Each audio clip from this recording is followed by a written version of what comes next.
Rishikesh Advanced Pain Clinic, Noppimayam Surgery Duram. For appointments 9155515563.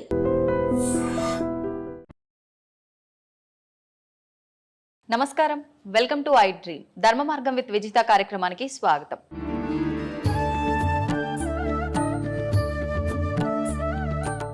స్వామిజీ, శివుడి గురించి మాట్లాడుకున్నాం కదా. శివుడిని అంటే మిగతా అందరి దేవుళ్ళను కూడా మన ఆధారం కోసమే అయి ఉండొచ్చు, ఇంకే రకంగా అయినా అయి ఉండొచ్చు. రూపం లేకపోయినా ఒక అమ్మవారంటే ఈ రూపం, శివుడు అంటే ఈ రూపం, అట్లా అందరి దేవతలకు అన్ని రూపాలుగా ఒకటి మన మైండ్లో ఉండిపోయింది. కానీ శివుడిని మాత్రమే ప్రత్యేకించి లింగ రూపంలోనే మనం ఎక్కువగా పూజిస్తూ ఉంటాము. అందులో కూడా మళ్ళీ రకరకాల లింగాలు, ముఖ్యంగా పార్థివ లింగానికి చాలా ప్రత్యేకత ఉంది అని చెప్తూ ఉంటారు. ఏంటి ఆ ప్రత్యేకత? పార్థివ లింగాన్ని మనం ఆరాధించడం వల్ల ఎటువంటి ఉపయోగాలు ఉంటాయి? ఇవన్నీ వైజ్ఞానికమైన మూలాలతో, ఇవన్నీ సైంటిఫిక్ ఇన్స్ట్రుమెంట్స్తో కూడి ఉన్నటువంటి సెట్టింగ్స్. ఇవాళ ఈ ప్యాటర్న్ అంతా కూడా అవన్నీ కూడా ఒక్కొక్క రకమైనటువంటి సందర్భానికి, ఒక్కొక్క రకమైనటువంటి ధర్మానికి, స్థితికి, అవస్థకు సంబంధించినటువంటి పూజనీయతలు. ఒక్కొక్క లింగాన్ని ప్రొవైడ్ చేసి మీరు ఈ పాదరస లింగానికి పూజ చేయండి అన్నప్పుడు ఆయన స్థితి ఎలా ఉన్నది, అప్పుల్లో ఉన్నాడా, రోగగ్రస్తుడై ఉన్నాడా, శాపంలో ఉన్నాడా, కర్మలో ఉన్నాడా, పాపంలో ఉన్నాడా, ఈ విధమైన లింగానికి నువ్వు పూజ చేసి ఆ లింగోదక అభిషేక జలమును ప్రోక్షణ చేసుకుంటే పాప ప్రక్షాళన జరుగునని అనేక లింగాలను ఋషులు దర్శించి ఇచ్చారు. లింగం ఒక కన్ను, ముక్కు, చెవి, చేతులు, అవయవాలు లేకుండా నిరాకార స్థితిలో ఎందుకు ఉంటుందంటే అమ్మ, ఈ బ్రహ్మాండం అంతా కూడా అదే స్థితి కాబట్టి, చివరికి ఈ బ్రహ్మాండం అంతా అదే స్థితిలో లయం అవుతుంది, నిరాకారంగానే మారబోతుంది. కాబట్టి సత్యాన్ని చూపించేటటువంటి కోణం అది ఆ శివలింగ ఆకృతి. అందుకే మనకు చెప్తుంటారు కదా, సత్యం శివం సుందరం అని. అవునండి. చివరికి సర్వం అదే ఆకారం లేని స్థితిలోకి వెళ్ళిపోతుంది, నిరాకార స్థితిలోనే ఉండిపోతుంది. ఇవన్నీ మధ్యలో పోయేవి కాబట్టి సత్యాన్ని తెలుసుకొని పూజించు అనడానికి ఆ శివలింగ ఆకారం. అద్భుతం. జన్మ ఎత్తిన తర్వాత ఒక్కసారికి శివునికి నమస్కృతాంజలి చేస్తే ఆ జన్మ పరిపూర్ణమైనట్లే. చాలా ముక్తిదాయకం శివలింగ ఆరాధన, శివలింగ పూజ, శివుని యొక్క ఆరాధనలు. విశేషించి కార్తీక మాసంలో ప్రతి మహిళ సంధ్యా సమయమునందు, ప్రదోష కాలమునందు శివలింగము ముందు చక్కటి దీపాన్ని గనక వెలిగించి నమస్కారం చేసుకుంటే ఆమె ఇల్లు, ఆమె సంసారం పండుతుంది, చల్లగా ఉంటారు. చాలా విశేషమైన ఫలితాలు ఉంటాయి. స్వామిజీ, శివుణ్ణి పూజించే వాళ్ళలో చాలా మందిలో ఒక సందేహం ఉంటుంది, అది నాకు కూడా ఉంది. శివుణ్ణి ఆరాధించే వాళ్ళకి ఆయన అనుకున్నవన్నీ తీరుస్తాడు, కానీ ఎక్కువగా పరీక్షలు పెడుతూ ఉంటాడు, చాలా కఠినమైన ఇబ్బందులకు గురి చేస్తుంటాడు. ఆ తర్వాతే ఆయన ఏదైనా మనకి ఇవ్వదలిస్తే ఇస్తాడు అని చెప్పి అనుకుంటూ ఉంటాం. ఇది నిజమే అంటారా? శివుడు, విష్ణు, బ్రహ్మ, అమ్మ ఇక్కడ ఎవరు కాదు, దేవతలు కాదు ఈ కాన్సెప్ట్. జన్మ కష్టపడుతుందంటే దానికి ఒక విలువ ఉంటుంది. కారణం, మనకు విలువైనది ఏదైనా దక్కాలంటే అది దక్కే కోణంలో ఇబ్బందులతో అది దక్కింది అంటే దాని విలువ మనకు తెలవాలనే మనకు ఇబ్బందులు వస్తూ ఉంటాయి. దాని విలువ, దాన్ని అనుభవించడానికి మనకు ఒక అనుభవం కావాలి, దాన్ని ఆస్వాదించడానికి ఒక అనుభవం, ఒక గుణపాఠం కావాలి. అప్పుడే దాన్ని పరిపూర్ణంగా అనుభవించగలము. కాబట్టి కొన్ని ఇబ్బందులతో, ఒడిదుడుగులతో, కష్టాలతో, నష్టాలతో అది మనకు దొరుకుతుంది. ఇది మన జన్మను పరిపూర్ణతను చేయడానికే దేవుడు పెడతాడు. దేవుడు మనల్ని కష్టపెట్టాడు. ఒక అందమైన శిల్పం కనుబొమ్మలతో, కనురెప్పలతో సరళీకృతంగా తయారు కావాలంటే సమయం ఎక్కువనే పడుతుంది. అవునండి. నెమ్మదిగా చెక్కాల్సి ఉంటుంది. ఏదో 2 దెబ్బలు కొట్టి పాడేసామంటే తొందరగానే తయారవుతుంది. జీవితం కూడా అదే పారదర్శక సూత్రం పైన ఆధారపడి ఉన్నది. ఇక్కడ దేవుడు మనల్ని కష్టపెట్టాడు. మన విద్వత్తును, మన విఘ్నతను, మన యొక్క గొప్పతనాన్ని సమాజం నిలబెట్టుటకే మనకు ఆ సమయభావం. కొన్ని ఇబ్బందులు అయినా దాని కష్టమని ఎందుకు అనుకుంటారు చెప్పండి? భగవంతుడు పెట్టేదాన్ని భక్తిగా తీసుకోవాలి, కష్టంగా తీసుకోవద్దు. ధర్మశాస్త్రాల్లో ఒక మాట ఉన్నది, తల్లిదండ్రులు పెట్టేవి, తోబుట్టు అయిన చెల్లెలు పెట్టేవి, భగవంతుడు పెట్టేవి, గురువు పెట్టేవి పరీక్షలే అయినప్పటికీ అవి పరమార్థంగా స్వీకరించాలట, వాళ్ళు ముక్తిని పొందుతారు. మళ్ళీ అక్కకు, అన్నకు, తమ్ముడికి నియమం లేదు చూడండి. చెల్లి అదేంటో కానీ చెల్లి, తల్లి, తండ్రి, గురువు, దైవం, వీళ్ళు పెట్టేవి పరీక్షలు కాదు. ఒకవేళ పరీక్షలే అయినప్పటికీ అవి పరమార్థములని స్వీకరించువాడు ముక్తిని పొందగలడు, ఈజీగా పొందుతాడు. జపతపాదులు చేయకుండా, యజ్ఞయాగాదులు చేయకుండానే ముక్తిని పొందుతాడు. స్వీకరించగలగాలి, భావించగలగాలి, భారం అనుకోకూడదట. ఓకే. మనం ఎన్ని మాట్లాడుకున్నా అది కొంచెం కష్టమే మానవులకి. ఏదైనా చిన్న కష్టం వచ్చిందనగానే భగవంతుడిని కూడా తిట్టేయడము, అసలు ఆ విచక్షణ అనేది కోల్పోతాం కాసేపట్లో. నిజంగా మనకు అదంతా ఒక లేవల్గా వెళ్ళాలి, సమన్వయంగా ఉండాలి, బ్యాలెన్స్డ్గా ఉండాలి లైఫ్ అని అంటే ఎలాంటి నియమాలు పాటించవచ్చు మెయిన్ అంటారు? ఆహార దోషం. ఆహార దోషం అనేది ఇక్కడ సమాజంలో ఎక్కువ అనర్థాలకు కారణం అవుతుంది. అందుకే ఆరంభం నుంచి, వేదారంభ కాలం నుంచి కూడా శాకాహార భోక్తవ్యం చేయండి. శాకాహార భోక్తవ్యం చేత జన్మ పరిపూర్ణమైనటువంటి ఆలోచనలను సృజించుకోగలదు, తీసుకోగలదు, తనను తాను నియంత్రించుకునే కంట్రోలర్గా మారగలడు. ఆలోచన విధంగా, వ్యవహారికంగా తనను తాను ఇంద్రియ నిగ్రహం వైపు మరలించుకోగలడు. అందుకే శాకాహార భోక్తవ్యం చేయండి. మనకు ధర్మశాస్త్రాల్లో క్లియర్గా చెప్పి ఉన్నారు ఋషులు, ఆహారం, విహారం, విచారం, నిద్ర, ఆహారం, బ్రహ్మచర్యం. ఈ మూడింటిని ఎవరైతే పాటిస్తారో వాళ్ళు నడిచే దేవుడు. ధ్యానం వల్ల కూడా సాధ్యపడుతుందా గురించి? ఆధ్యాత్మికత 3 కోణాల్లో ఉంది. భక్తి మార్గంతో కొందరు, ధ్యాన మార్గంతో కొందరు, జ్ఞాన మార్గంతో కొందరు, యోగ మార్గంతో కొందరు, త్యాగ మార్గంతో కొందరు. త్యాగం అన్నీ, అక్కడ భక్తి లేదు, పూజ లేదు, యోగ లేదు, ఏమీ లేదు. అవధూత తత్వంలో ఉండడం వల్ల కూడా ముక్తిని ఆస్వాదించవచ్చు, మోక్షాన్ని పొందవచ్చు. ఈ 5 మనకు ప్రధానం. భక్తి మార్గంలో ఈ చాప్టర్ అంతా వస్తుంది. కార్తీక దీపాలు, సోమవార వ్రతం, మంగళవార వ్రతం, బొట్లు పెట్టడం, మడి కట్టుకోవడం, నైవేద్యాలు అర్పించడం, పుష్పయాగం, హోమ ధూమాలు, ఇది భక్తి మార్గం. జ్ఞాన మార్గం అంటారా, భగవంతుడే సత్యమని ఎరింగి ఆయన యొక్క పారాయణలు చేయుట, ఆయన మంత్రోచ్చరణ చేయుట, ఆయన యొక్క కీర్తనలు పాడుట, ఆ కీర్తనల చేత భక్తిని ప్రచారం చేయుట, ఇది జ్ఞాన మార్గం. అయితే ఇప్పుడు ఈ ధ్యానం చేయడం అనేది, ఏకాగ్రత అనేది అందరికీ కరెక్ట్గా సరిపడదు. చాలా రకాల ఇంకా పిచ్చి పిచ్చి ఆలోచనలు వచ్చి ఇంకా వద్దు అని కూడా ఒక వైరాగ్యానికి వెళ్ళిపోతుంటారని అంటుంటారు. నిజంగా అందరికీ సాధ్యపడాలంటే ధ్యానంలో కూడా ఏమైనా చిన్న మెలకులు ఏమైనా ఉన్నాయంటారా? ధ్యానం చేయుట అందరికీ సమంజసమే, కానీ ఆ ధ్యానం నువ్వు చేస్తున్న పద్ధతి తెలియవలే ఫస్ట్. ఈ మధ్యలో చేస్తున్నటువంటి ధ్యాన కేంద్రాలు అనుకోండి, మెడిటేషన్స్ అనుకోండి, యోగా సెంటర్లు అనుకోండి, అవన్నీ కూడా సమ్ క్లాసెస్, టీచింగ్ ప్రాసెసెస్ తప్ప పరిపూర్ణమైనటువంటి విద్వత్తును అవి తీసుకురావు, ఎరుకలోకి అవి తీసుకురావు, అది పరిపూర్ణత చెందించవు. మేము ఒక ధ్యాన మార్గంలో, ఒక యోగ మార్గంలో ఉన్నవాళ్ళం కాబట్టి టీవీలలో, వీడియోలలో చూస్తూ ఉంటాము. అందరిని ఒక చోట కూర్చోబెట్టి ముక్కు మూసుకోమంటారు, ఏదో చేయమంటుంటారు, కానీ అనుభవానికి తక్కినదే అది లేదు. వాళ్ళ ఇష్టానుసారంగా వాళ్ళు చేస్తున్నారు. అది వారి అనుభవం ప్రకారం నలుగురికి చెప్తున్నారేమో. అక్కడ సత్యం అనేది లేదు అని నేను అనుకుంటున్నా. నాకైతే అర్థమైంది అది. మళ్ళీ వాళ్ళకి ఎలా అర్థమైందో నాకు తెలియదు. ఋషి పరంపరానుగతంగా అయితే అక్కడ జరగటం లేదు. చూడము, ఒకటే మాట, యథాతథముగా వాస్తవికతను గనక పాటించిన వాడు లాభాలు పొందుట తథ్యము. అవాస్తవాన్ని, అభూత కల్పనలు గనక నువ్వు పాటించినావు అనుకో, పిచ్చోస్త తప్ప లాభం రాదు. అవునండి, ఇది సత్యం. ఇది అందరూ గ్రహించగలగాలి, ప్రేక్షకులు కూడా.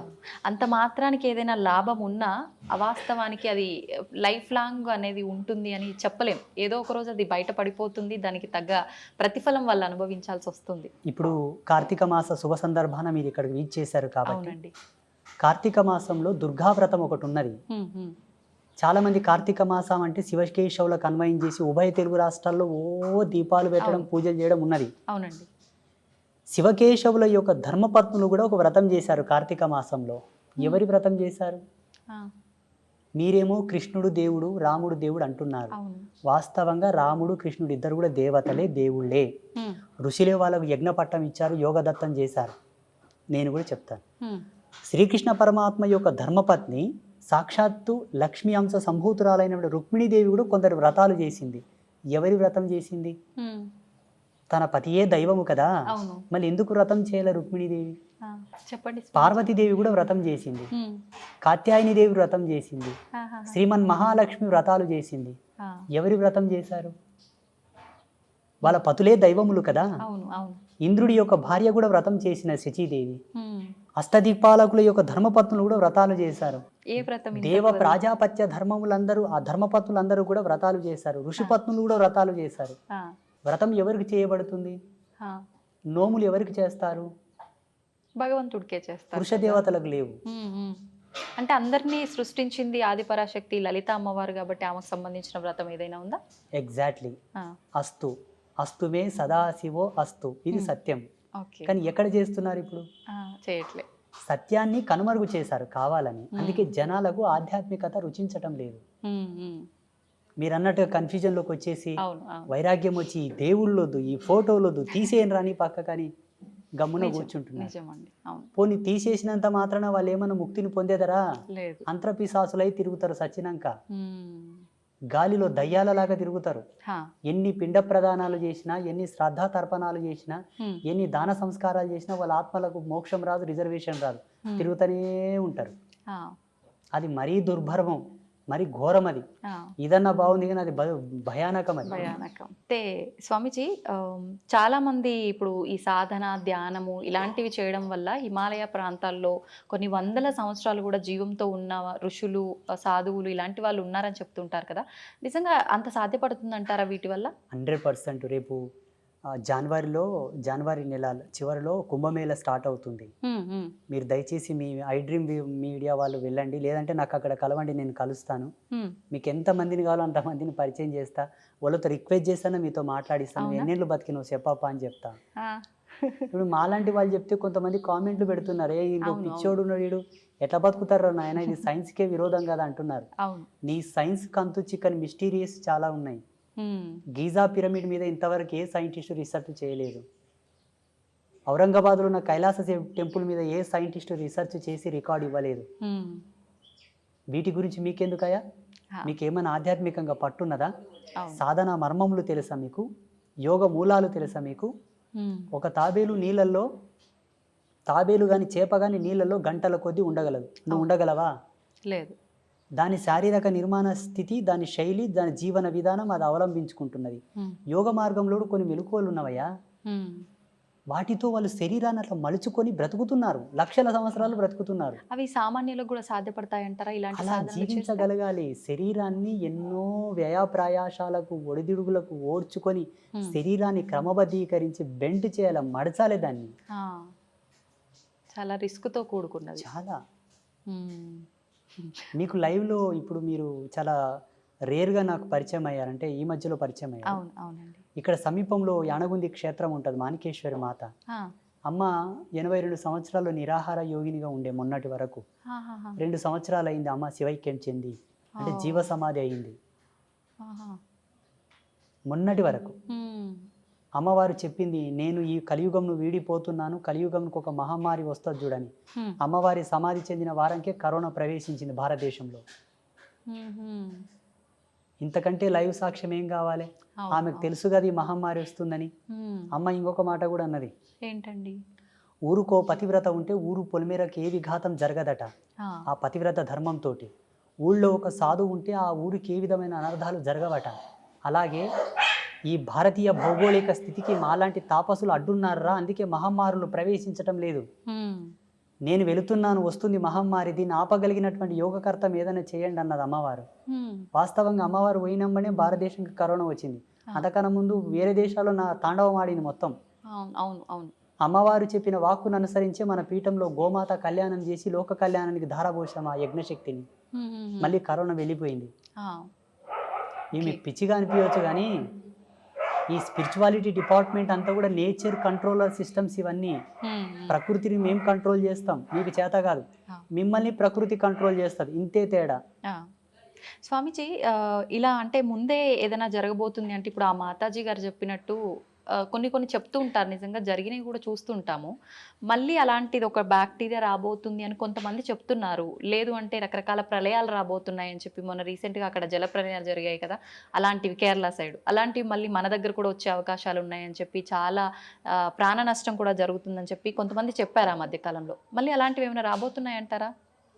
ఈ భారతదేశం చాలా గొప్పది, మనమందరం గర్వపడాలి. ప్రపంచమంతా అతలాకుతలమైపోయిన భారతదేశానికి ఏమీ జరగదు. కాలధర్మ సిద్ధాంతంలో మనము కొంత ఏగవలసి ఉంటే ఏమో అట్లా వచ్చిపోతాయి తప్పిస్తే మనకు ఏ భయము లేదు. ఎందుకంటే మన దేవాలయ వ్యవస్థ అంత గట్టిది. చూడండి, భవిష్యత్తులో ఒక 10-15 సంవత్సరాల్లో జరగబోతుంది ఇది. ఏంటంటే ప్రపంచమంతా స్వేచ్ఛావాయువులు పీల్చుకోవడానికి భారతదేశానికి వలస రాక తప్పదు. బుక్కెడు గాలి పీల్చుకొని వస్తాం, ఇండియాకు పోయాను వస్తారు చూడండి. అవునా? ఆల్రెడీ స్టార్ట్ అయిపోయింది. ఆల్రెడీ స్టార్ట్ అయిపోయింది. ఆ. ఈ భారతదేశం చాలా గొప్పది, అందులో మన హిందూయిజం చాలా గొప్పది. అవును. ఈ ధర్మాన్ని ఎందుకు కాపాడమంటున్నామంటే భావి తరాలకు మీరు కోట్లు గడించి ఇవ్వక్కర్లా, ధర్మాన్ని ఇవ్వండి చాలు. అంతే. ఎలా ఇవ్వాలి ధర్మాన్ని? ఆ. నీ పిల్లలకు చెప్పాలి, ఒరేయ్ నువ్వు పుట్టుకతోనే ధర్మం నీ పక్కన పుట్టిందిరా, కారణం నువ్వు పుట్టుకతోనే పురుడు చేసినాం. పురుడు ఎక్కడి నుంచి వచ్చింది? సనాతన ధర్మం నుంచి వచ్చింది. నీకు నామకరణం చేసినాం, నీ పుట్టుకతోనే ధర్మం నీ తోబుట్టు అయిందిరా. ధర్మం నీ చెల్లెలు లాంటిది, అక్క లాంటిది, అన్న లాంటిది, తమ్ముడు లాంటిది. వాళ్ళకి ఏమైనా జరుగుతూ ఉంటే చూస్తూ ఊరుకుంటావా? మూర్ఖుడా. ధర్మ విఘాతం ఎక్కడ జరిగినా నువ్వు పోరాడాలని చెప్పి పిల్లలకు మనం మోటివేట్ చేయాలి. మళ్ళీ అంతే కదమ్మా, పుట్టినప్పటి నుంచి మనకు ధర్మంతోనే కదా అన్ని నేర్పి, అక్షరాభ్యాసము, ఉపనయనము, యజ్ఞోపవీతము, ఇవన్నీ మనకు ధర్మంలోని భాగాలే కదమ్మా. సంస్కృతి ఇచ్చింది మనకు, టెక్నాలజీ ఇవ్వలే. టెక్నాలజీ లేదండి. మనం నిత్యం అనుభవించే వాటిలో ఇప్పుడు మీరు చెప్పినట్టుగా పుట్టుక నుంచి చావు వరకు ప్రతిదీ ధర్మంతో, సైన్స్తో కూడి ఉంది. ప్లస్ మధ్య మధ్యలో మనకు పండగలు ఇలాంటి వాటి ద్వారా కూడా ఇంకా మన ధర్మం యొక్క గొప్పతనాన్ని కూడా తెలియజేస్తూనే ఉంటారు ఎప్పటికప్పుడు. క్రమశిక్షణ, అవును, నిబద్ధత, మహిళ యొక్క గౌరవ సూచకం, కుటుంబంలో ఒక మంచి సంఘీభావం, సమతుల్యత, ఐక్యమత్యం, మంచి సోదరభావం నెలకొనడానికి కూడా మన సంస్కృతులు, మన పండుగలు పెట్టారు మన వాళ్ళు. ఎప్పటికప్పుడు బూజు దులుపుకొని ఇల్లంతా తోరణాలు కట్టుకొని ప్రాణవాయువుని ప్రజ్వరిలింపజేసుకోవాలని చెప్పి పిండి వంటలు, ఆరోగ్యంలో కూడా పలు మార్పులు రావచ్చు అని చెప్పేసి ఆహార పదార్థాలు భోక్తవ్యం చేయడం ద్వారా జెనెటిక్ రిఫార్మింగ్ కూడా నెగిటివ్ కాకుండా పాజిటివ్ ఉండడానికి ప్రతిదీ ప్రతిదీ ప్రతిదీ పరమార్థం, ప్రతిదీ అద్భుతం, ప్రతిదీ ఒక అమోఘం మన దాంట్లో. ఏది కూడా వేస్టేజ్ లేదు మన సనాతన ధర్మంలో. మేధావులేమో ఇదంతా మూఢనమ్మకం అంటారు, పిచ్చి. అవును, మూఢనమ్మకం, అసలు దేవుడు వాళ్ళ పిచ్చి. వాళ్ళు ఇంకా ఎల్కేజీ స్టడీలో ఉన్నారు వాళ్ళు. నా దృష్టిలో వాళ్ళు చిన్నపిల్లలు, నా దృష్టిలో, నా భావనలో. మూఢనమ్మకం అనడానికి సనాతన ధర్మంలో ఏమీ లేదమ్మా. నిమ్మకాయ తీసేసినా కూడా నమ్మకమే, ఒక విశ్వాసం, దాంట్లో విఘ్నత ఉన్నది, విజ్ఞానం ఉన్నది. నిమ్మకాయలు తీసేయడం, గుమ్మడికాయలు దిష్టి తీయడంలో కూడా విజ్ఞాన ఫార్ములాస్ నేను చూపిస్తా. రమ్మని నాతోనికి జన విజ్ఞాన వేదిక పెద్ద మనిషి వస్తాడు, మీరు రీసెర్చ్ చేయలేదు దాని మీద. ఇప్పుడు భగవంతుడు ఉన్నాడు అనంటే ఖచ్చితంగా దుష్టశక్తులు కూడా ఉన్నాయని చెప్పి అంటుంటారు. ఉన్నట్టేనండి? లైవ్లో ఉన్నాయి, ఇప్పుడు మన పక్కలో కూడా ఉన్నాయి కొన్ని. అవునా? మీకు కనిపిస్తాయా? మన కెమెరా పిక్సెల్ తక్కువ ఉంది, లేకపోతే రికార్డ్ అవుతుండే. ఓకే. ఒక టోనోమీటర్ తీసుకురావాల్సింది మీరు, దాని సౌండ్స్ మీరు వినేవాళ్ళు ఇప్పుడు. ఓకే. భయం వేస్తుందండి. ఏం భయపడాల్సిన అవసరం లేదు. సాధువుని చూస్తే యమభటులే బెదురుకుంటారు. అవేం చేస్తాయి మనల్ని? మీరు అడిగారు కాబట్టి ఉన్నాయి, ఎప్పటికెప్పుడు ఉంటూ ఉంటాయి, భయపడాల్సిన అవసరం లేదు. ఒక సువాసిని సాంప్రదాయకమైనటువంటి కుంకుమను ధరిస్తే భూత ప్రేతములు ఆమెకు దండం పెట్టి పోతాయట. సాంప్రదాయకమైన కుంకుమ అంటే ఇప్పుడు బల్కంపేట ఎల్లమ్మ ఉన్నది, అమ్మ పాదాల కాడే కుంకుమ నెలకో 2 నెలలకు వెళ్ళి ఇంట్లో స్టోర్ చేసుకోవాలి. మీరు డ్యూటీకి వెళ్ళేటప్పుడు ఇంత నష్టం తగిలించుకొని పోతే దిష్టి బారదు, దిష్టి బారదు. ఇప్పుడు వాళ్ళే అనుకోండి మీ మీద కొంత, మీరు మంచిగా అందంగా తయారై వస్తే కొంత ఏదో జలసిగా ఫీల్ అయిపోతుంటారు అనుకోండి, ఆ దిష్టి మీకు వారదు. ఆ కుంకుమలో ఉన్న ఎనర్జీ దాన్ని అక్కడనే పంపిస్తుంది. నా భక్తురాలు అక్కడనే బాగుంటుంది సీదా. మన బదులు అమ్మవారే ఫైట్ చేస్తారు. సాంప్రదాయకమైన తిలక ధారణ అంటే ఇదే.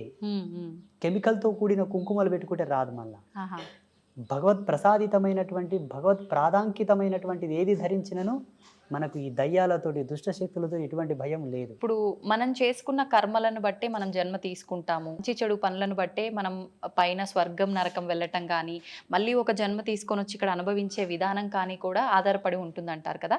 అయితే ఇప్పుడు ఒక మనిషి జీవం కోల్పోయిన తర్వాత ఆత్మ వెళ్తే పైకి వెళ్ళి అక్కడ ఏదో ఒకటి అనుభవిస్తూ ఉండాలి, స్వర్గంలోనో నరకంలోనో. కానీ ఎందుకు ఇలా దుష్టశక్తుల రూపంలో, ప్రేతాత్మల రూపంలో మన చుట్టుపక్కల ఇప్పుడు మీరు చెప్పినట్టుగా తిరుగుతున్నాయంటారు? కర్మ విపాకం చెందకపోవడం, కర్మ విముక్తి కలగకపోవడం, వాళ్ళు చేయవలసిన కొన్ని కర్మలు తీరక, వాళ్ళ కోరికలు తీరక. అందుకే సనాతన ధర్మం అన్నీ చెబుతూ కూడా ఒక మాట చెప్పింది ఏంటి? ఎప్పటికెప్పుడు నువ్వు సత్యం అనే భావన, నేనే సత్యం అనే భావన నువ్వు తెలుసుకో, నువ్వెవరో తెలుసుకో, నువ్వేంటో తెలుసుకో, అంతర్ముఖుడవై ఏ భవబంధములు కూడా శాశ్వతము కాదని, దేని యందు అనురక్తి కలగక, వ్యామోహం కలగక, అన్నిటినీ విసర్జీకృతంతో భావన చేస్తూనే బ్రతుకు. అన్నీ నీవే, ఉమ్, చివరికి నావి కావనుకునే సత్యంతో కూడా బ్రతకని చెప్పింది మన ధర్మం. అట్లా కోరికలు పెట్టుకొని వ్యామోహంతో మరణించే వాళ్ళు పోరు, ఆగుతారు. ఆ. మరి వాళ్ళ పరిస్థితి ఇంకా. ఇక వాళ్ళ యొక్క వంశజులు ఉంటారు కదా, అవునండి. తగిన పూజలు, హోమాలు, శాంతులు, దాన ధర్మాదులు చేసి వాళ్ళకు ఉత్తమ స్థితిని పంపించగలగాలి. ఉమ్, ఒకవేళ పంపించకపోతే వీళ్ళ యాతన వలన వీళ్ళకు కొన్ని నెగిటివిటీస్ వస్తూ ఉంటాయి, వీళ్ళ సమస్యలు వస్తుంటాయి, వీళ్ళ పనులు కావు, ఉమ్. వీళ్ళకి ఇబ్బందులు వస్తుంటాయి, వాళ్ళ కుటుంబ సభ్యులు. అనారోగ్య సమస్యలు వస్తుంటాయి. ఎక్కువ రోజులు పితృదేవతలు గనక వేదన పడుతూ ఉంటే వీళ్ళకి పిల్లలు కలగరు, పిల్లలు పుట్టిన పుత్ర సంతానం కలగదు, పితృదేవతల యొక్క శాపం వలన. ఓకే.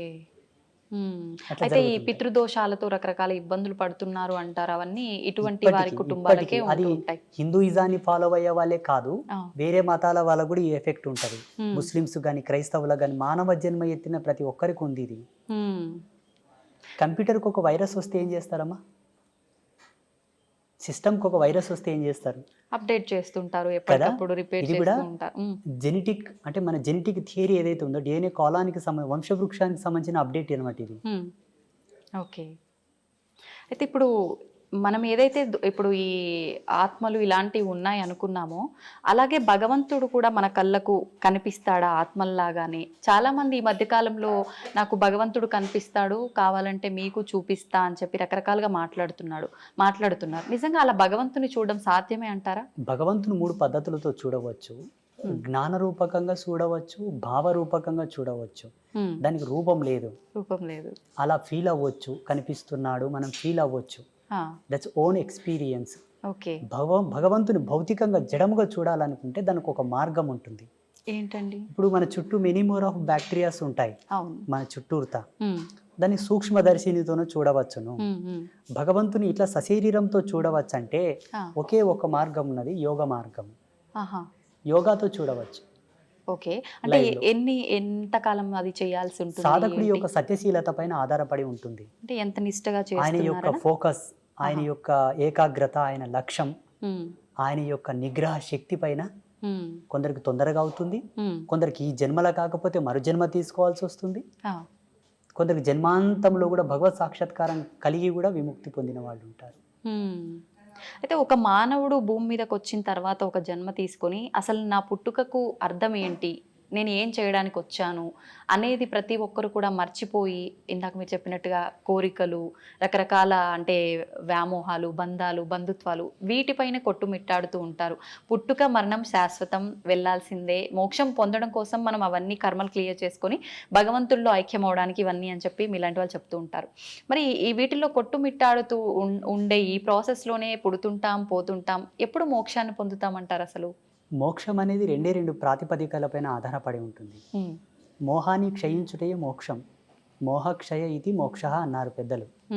అంటే ఈశ్వరుడి యందు కూడా మోహాన్ని వదిలిపెట్టాలి, భగవంతుని యందు కూడా మోహం వదిలాలి, అది మోక్ష స్థితి.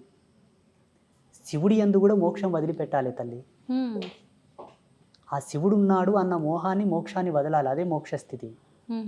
నారాయణుడు ఉన్నాడు, నా నారాయణుడు అన్న స్థితి కూడా వదిలిపెట్టాలి, అదే మోక్షం. ఇక ముక్తి అంటారా, అది సంసార సారథ్యంలోనే సాధ్యం తప్పిస్తే సన్యాసులో ముక్తి లేదు. ఒకవేళ సన్యాస పరంపరలో యతి ధర్మంలో ముక్తిని పొందాలనుకుంటే ఆయన చాలా కష్టపడాల్సి ఉంటుంది, సాధన త్రయంతో, మెడిటేషన్తో చాలా కఠోరంగా తపస్సు చేయాల్సి ఉంటుంది. మీకేమో ఈజీ వేలో వస్తుంది, మాకేమో చాలా కష్టంగా వస్తుంది. మరి అంత కష్టం అని తెలిసినప్పుడు ఎందుకు మీరు ఇలాంటి సాధనలు? జన్మకర్మ సంభవము. జన్మకర్మ సంభవం అంటే పోయిన జన్మలో తీసుకున్నటువంటి శబదం, భగవంతుడు మమ్మల్ని ఆదేశించినటువంటి ధర్మం, మా జన్మ మాకు తెలిసి మేము సన్యసించవలసినదే అని మాకు అర్థమయ్యి రావాల్సి ఉంటుంది. ఉదాహరణకి ఈరోజు కరెంటు లేదు. అవునండి. ఒక మంచి స్టూడియోలో ఏసీలో కూర్చొని మనం వీడియో చేయాల్సింది, కరెంటు లేదు అయినా చేయాలి, ఎందుకంటే చాలా దూరం నుంచి వచ్చాము కాబట్టి. అవును, చేస్తున్నామా లేదా? చేస్తున్నాం. అది కూడా అంతే. మేము ఎన్నో జన్మల నుంచి ట్రావెల్ అయ్యి వచ్చి ఉంటాము, మళ్ళీ ఎందుకు మొదలుకోవాలని ఆయన లేనిపోని తలకాయ నొప్పి అని ఇక్కడనే జన్మ సార్థకత పొందించుకుంటున్నాము కాబట్టి సన్యాసులం అయ్యాము. ఓకే. అయితే స్వామీజీ, కారణ జన్ములు అంటుంటారు. అసలు ఎవరు ఈ కారణ జన్ములు అంటే నిజంగా ఉంటారా? లేదు అంటే సనాతన ధర్మం గురించి మా లాంటి వారికి మంచి మంచి విషయాలు తెలియజేసే మీలాంటి వారిని కారణ జన్ములు అనొచ్చా? ఎవరిని అనొచ్చు అంటారు అసలు? లేదు, మనకు జన్మత్రయములని ఉన్నాయి. కర్మజన్మ, కామజన్మ, కారణజన్మ. ఉమ్, 3 కర్మజన్మలు అంటే ఏంటమ్మా, జీవితాంతం కష్టపడుతుంటారు కానీ వృద్ధి చెందరు. ఆ, కారణం పితాపితరులు చేసిన పాపాలు మిగిలిపోయి ఉన్నాయి, వాళ్ళు పుణ్యం చేసుకోగానే చచ్చిపోయినారు, అవి మన మీద పడ్డాయి. ఉమ్, అందుకే కష్టపడుతున్నాం కాబట్టి ఆ కర్మలు దూరం చేసుకో, నీవు సన్మార్గంలోకి వస్తావు, లాభ పొందుతావు, సుఖపడతావు. అప్పులు రావు, రోగాలు రావు, ఆ, ఇబ్బందులు రావు, బాధలు ఉండవు. కామజన్మ, ఉమ్, కామజన్మ అంటే కేవలము సంభోగ ధర్మాన్ని ఆస్వాదిస్తూ కామ కోరికలతో ఉండి ఉమ్, పిల్లలు సంసారం అనే వ్యామోహం లేకుండా అదేదో పిచ్చిగా జంతువులు కదా సంభోగం చేసినట్లు సంభోగం చేసి పిల్లల్ని కంటే పుట్టే పిల్లలు కూడా కామ పిల్లలే పుడతారు. ఆ, హిరణ్యకశప హిరణ్యాక్షుల్లాగా. ఆయన చెప్తాడు, ఉమ్, అమ్మా ఓ సతీ, ఇది సమయం కాదమ్మా, ఈ సమయంలో మనం తగదు, ఇది సంధ్యా సమయం అన్నా ఆమెకు కామం ప్రబలి ఉమ్, కావాలంటే కావాలన్నదికే కామ సంతానం పుడుతుంది. ఉమ్, వాళ్ళు ఎలా ఉంటారు? కామ సంతానం అంటే తల్లికి చెల్లికి భేదం తెలియక ఆడవాళ్ళ చేతుల్లో ప్రాణం పోయేటటువంటి పిల్లలు పుడతారు. ఓ, సమాజంలో జరుగుతుంది కదా. అవునండి, అవును. ఇప్పుడు ప్రియాంక రెడ్డి హత్య కేసులో 4 చచ్చిపోయారు కదా, ఆ జన్మలు దీని కిందికే వస్తాయి.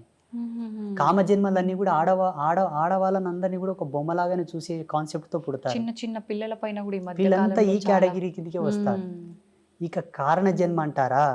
కారణ జన్మ కేటగిరీలో నరేంద్ర మోదీజీ ఓ, ఫస్ట్ పర్సన్. అండ్ సెకండ్, నేను ఈ మధ్యలో అనుకుంటున్న నా అనుభవం ప్రకారం ఎవరి వ్యక్తిగతం వాళ్ళ ఇష్టం, నా వ్యక్తిగతం ఉమ్, నేను అనుకుంటున్నంత వరకు పవన్ కళ్యాణ్. ఓకే. మీకు వేరే విధంగా అర్థమై ఉండొచ్చు, 3 పెండ్లాలు ఇట్లా అట్లా, ఓ సినిమా స్టారు రంగేసుకొని ఆటాడినోడు అట్లా ఇట్లా అని మీరు అనుకోవచ్చు. ఉమ్, ఒక్క మెతుకు సార్లు తల్లి అన్నం అయ్యిందా లేదని చూడ్డానికి అన్నమంతా పిస్కా కర్లా. ఉమ్, ఆయన కొన్ని మాటలు విన్నాను నేను పవన్ కళ్యాణ్వి, చాలా అద్భుతమైనటువంటి విజనరీ ఉన్న వ్యక్తి. సనాతన ధర్మం గురించి, హిందూయిజం గురించి అటువంటి వ్యక్తి అవసరం ఇప్పుడు ప్రస్తుత కాలంలో. అటువంటి ఆలోచన దృక్పథం కలిగిన వాడు కారణజన్ముడే. ఉమ్, సామాజికంగా కారణజన్ములు మోదీజీ, పవన్ కళ్యాణ్. ఓకే. ఆధ్యాత్మికంగా చెప్పవలసి వస్తే బ్రహ్మశ్రీ సామవేదం షణ్ముఖ శర్మ గారు, చాగంటి కోటేశ్వరరావు గారు, ఉమ్, గరికపాటి నరసింహారావు గారు, వదిపర్తి పద్మాకర్ గారు, అవును. వీళ్ళు ఆధ్యాత్మికమైనటువంటి కారణజన్ములు. ఉమ్, యోగ సంధాన కర్తృత్వంలో కారణజన్ములు అంటే శృంగేరి జగద్గురువులు, ఉమ్, చిన్నజీయర స్వామివారు, శ్రీమాన్ చిన్నజీయర స్వామివారు, ఇంకా కొంతమంది యతీంద్రులు, యోగులు, సిద్ధపురుషులు, ఉమ్, మఠాధిపతులు, పీఠాధిపతులు అందరూ కూడా యోగ పురుషులు. వాళ్ళు యోగ సంధాన కర్తృత్వంతోనూ వాళ్ళు కారణజన్ములు. ఉమ్, వీళ్ళు భగవత్ సాన్నిధ్యానికి దగ్గరగా ఉన్నవాళ్ళు. వాళ్ళు శివైక్యం చెందిన తర్వాత ఈశ్వరునిలో లీనమయ్యేవాళ్ళు వీళ్ళందరూ. ఓ, ఇది ఫైనల్ స్టేజ్ ఇన్ కారణ జన్మ. ఆహాహా. వీళ్ళందరూ మోక్షం పొందడం ఇంకా అనొచ్చా? వాళ్ళకు మోక్షము ముక్తి లేదమ్మా, చాలా ఆహా. ఫైనల్ స్టేజ్ ఫైనల్ వాళ్ళకి. స్టేజ్. ఓకే. వీటికన్నా పెద్ద స్టేజ్లో ఉన్నారు వాళ్ళు. ఆహా. ఇట్లా 3 జన్మలు ఉన్నాయి మనకు. ఆ, మీ గర్భవాసమునందు మీ కడుపులో కూడా ఇంతటి గొప్ప వాళ్ళు ఉమ్, కారణ జన్ములు, పుణ్య జన్ములు పుట్టాలనుకుంటే తప్పకుండా సనాతన ధర్మాన్ని ఫాలోఅప్ చేయండి. ఉమ్, సనాతన ధర్మంలో కూడా మెనీ మోర్ ఆఫ్ కన్ఫ్యూజన్స్ ఉన్నాయి, అవునండి, రకరకాల సాంప్రదాయాలు. అవును. ఏవి పాటించకండి, సదాచార సంపన్నులై విరాజిల్లండి. ఉమ్, ఈ సదాచారం మనకి ఎక్కడ దొరుకుతుందమ్మా అంటే దేవీ భాగవతంలో దొరుకుతుంది. ఉమ్, దేవీ భాగవతం భగవతి విరచితం, సాక్షాత్తు త్రిమూర్తులకే చెప్పినది అమ్మవారు. ఉమ్, మీరు త్రిమూర్తులు సుప్రీం గాడ్స్ అని మీరు కొలుస్తున్నారు. అవునండి. త్రిమూర్తులకే జగదంబ గీతోపదేశం చేసినది. ఆ జగదంబ చేసినటువంటి గీతోపదేశమే శ్రీకృష్ణ పరమాత్మ వారు ఆ యొక్క గీతను అర్జునుడికి ఉపదేశించాడు. అవును. అది భగవతి గీత. ఉమ్, భగవతి గీత, భగవతి చెప్పిన గీత భగవద్గీత. ఓకే, అర్థమవుతుందా? అర్థమైందండి. మీకు ఒక ఫోటో నేను పంపిస్తాను, దీని మీద స్క్రీన్ మీద స్క్రోల్ చేయండి. అలాగే. కృష్ణ పరమాత్మ జగదంబను చూపుతూ అర్జునునికి గీతోపదేశం చేస్తాడు. ఉమ్, ఉమ్, ఆ ఫోటో బయటికి రిలీజ్ చేయరు చాలా మంది, ఎందుకంటే పక్షపాతం. అక్కడ స్త్రీమూర్తి హైలైట్ అవుతుంది కదా. అవును, అవును. వద్దు, మాకు అది వద్దు. దేవుళ్ళ విషయంలో కూడా పార్షియాలిటీస్. లేకపోతే ఇప్పటికీ ప్రతి సందర్భములో అవును, అవును. యజ్ఞమూర్తి ఎవరు, ఉమ్, మంత్రతంత్ర అధిష్టాన దేవత ఎవరు, వేదమాత ఎవరు? అవును. అమ్మవారి గుళ్ళకు శోభ లేదు తల్లి. ఉమ్, దక్షిణ భారతదేశంలో ఉంది, ఎందుకంటే దక్షిణ భారతదేశంలో ఆధ్యాత్మికతకు స్వతంత్రత ఉన్నది కాబట్టి. అవును. ఉత్తర భారతదేశంలో ఉన్న శక్తిపీఠాలన్నీ వెలవెలబోతున్నాయి తల్లి. ఉమ్, అది నా బాధ. ఉమ్, సెంట్రల్ గవర్నమెంట్ గనక అధికారం ఇస్తే భారతదేశంలో శక్తిపీఠాలకు ఉండే వైభవం ఏ దేవాలయానికి ఉండదు. నేను కట్టించి చూపిస్తాను స్వచ్ఛందంగా. ఆ, అమ్మవారి గుడి అంటేనే ఒక అద్వితీయమైనటువంటి అజరామరమైనటువంటి కళాఖండముల చేత విరాజిల్లేటట్టుగా నేను కట్టిస్తాను. ఉమ్, కానీ ఉండాలి. ఉండాలి. పేరులోనే అర్థం ఉంది కదా, మన శక్తిపీఠం, అది భూమికి శక్తి, ఆ, అవునండి. ఎర్త్ ఫిట్ లాగా పనిచేస్తుంది. అది ఉమ్, మన భౌగోళికమైనటువంటి ఈ భూప్రపంచాన్ని కంట్రోల్ చేసేటువంటివి అవి. ఆ, మళ్ళీ అమ్మవారు అందుకే నన్ను పుట్టించిందేమో అనుకుంటాను నేను. ఓకే. నా భావన, నా వ్యక్తిగతమైన భావన, ఉమ్, ఉమ్, మీ భావన కాదు, నా భావన. ఆ. చూద్దామండి ఏమవుతుందో. మీరు అన్నట్టుగా ఆలోచించడం కాదు, ప్రతి ఒక్కరు మనసులో ఉన్నదే. ఆడవారిని కొంచెం చిన్న చూపుగా చూస్తుంటారు, ఎవరింట్లో వాళ్ళకే కొంచెం చిన్న చూపు ఉంటుంది. సమానంగా సంపాదించినా, సమానంగా గౌరవం ఇచ్చినా, ఏ రకంగా అయినా కూడా ఉంది. ఇప్పుడు మీరు చెప్పేదాన్ని బట్టి చూస్తే అంటే ఈ పీఠాలు ఇవన్నీ అయితే మేము రీసెర్చ్ చెయ్యము, తిరిగి చూడం కాబట్టి అంటే అమ్మవార్ల ఆలయాల పైన కూడా ఇంత వివక్ష ఉంది ఉంది, స్త్రీ అని. ఉంది. మీరు ద్వాదశ జ్యోతిర్లింగాల దేవాలయాలు చూడండి, అవును. అష్టాదశ శక్తిపీఠాల దేవాలయాలు చూడండి, ఆ, ఆ, అవును. మీకు లైవ్లు ఇప్పుడే కనిపిస్తాయి కదా. పురుష దేవుళ్ళకు సంబంధించిన ఆలయాలు. కాన్సెప్ట్ ని ప్రవచనకర్తలు అలా చెప్పారు. ఉమ్, ఉమ్, ప్రవచనకర్తలు చెప్పడం ద్వారా ఇప్పుడు జనాలది ఏం తప్పు లేదమ్మా. ఆ, మాలాంటి వాళ్ళు ఏం చెప్తే అది వింటారు. మీరు ఇంతకుముందు అన్నారు కదా, అవును. ఎవరు వచ్చి ఏం చెప్తే అదే వింటారు గురూజీ జనాలు. మరి ఎటు పోవాలి జనాలు అన్నది మీరు అడిగారు చూసారు, అవునండి. అది సత్యమే. ఉమ్, ఉమ్, అలా వెళ్ళిపోయారు. ఉమ్, కానీ వేదాంత తర్క సంవాదం యొక్క మూలం చెప్పన, మంత్రతంత్రాల యొక్క మూలం చెప్పన, అమ్మను ఆశ్రయించిన వాడే ముక్తిని పొందగలడు. ఇది సత్యం. ఉమ్, అందుకే కదా త్రిమూర్తులు ఆమె పాదాలు అక్కడ పోయి పడుతున్నారు. అవును. ఇప్పుడు చూడండి, ప్రపంచంలో ఎక్కువ శాతం పురుషులందరూ కూడా స్త్రీలలాగా మారుతున్నారు. స్త్రీలు పురుషుల్లాగా తక్కువ మారుతున్నారు. అవును, అవునండి. లింగ మార్పిడి చేసుకొని అధిక సంఖ్యాకులు పురుషులు స్త్రీలలాగా అవుతున్నారా, స్త్రీలు పురుషుల్లాగా అవుతున్నారా? పురుషులే స్త్రీలలో అవుతుంది. పురుషుడు యథార్థంకి వస్తున్నాడు కాబట్టి అది సత్యం. కానీ అలా జరగడం మంచిది కాదు, ఇది సృష్టి విరుద్ధమే కదా. విరుద్ధమే. ఇలా అలా మారకూడదు. ఉమ్, ఒకవేళ ఆడపిల్లల యొక్క గుణగణాలతో స్త్రీ యొక్క స్వాభావికంతో ఒక పురుషుడు పుట్టినప్పటికీ ఉమ్, సాధ్యమైనంత వరకు 100% వాని మోటివేట్ చేసి వాని ద్వారా ఒక జన్మనిప్పియాలి, ఆ, వానికి సంసారం ఇవ్వాలి. ఆ, కానీ ఏదో మహిళలాగా చేష్టలు చేస్తున్నాడని వాని కన్వర్ట్ చేయకూడదు. అవును, అవును, ఇప్పుడు అందరూ అలాగైతే జగత్ సృష్టి ఎట్లా జరగాలి తల్లి? అవునండి. మీకు జన్మనిచ్చిన తల్లిదండ్రులు కూడా ఇట్లా చేసుంటే. మీరు పుట్టేవాళ్ళ? అవును, అవును. అది మనకు కావాల్సింది. ఉమ్, 100కు 1,00,00,000 ప్రయత్నం చేయగా కూడా వాళ్ళు మాడలేదంటే ఉమ్, ఈశ్వరార్పణంగా చేసేసేయండి, తప్పులేదు. ఉమ్, ఇది నా అభిమతం. ఏమంటారు?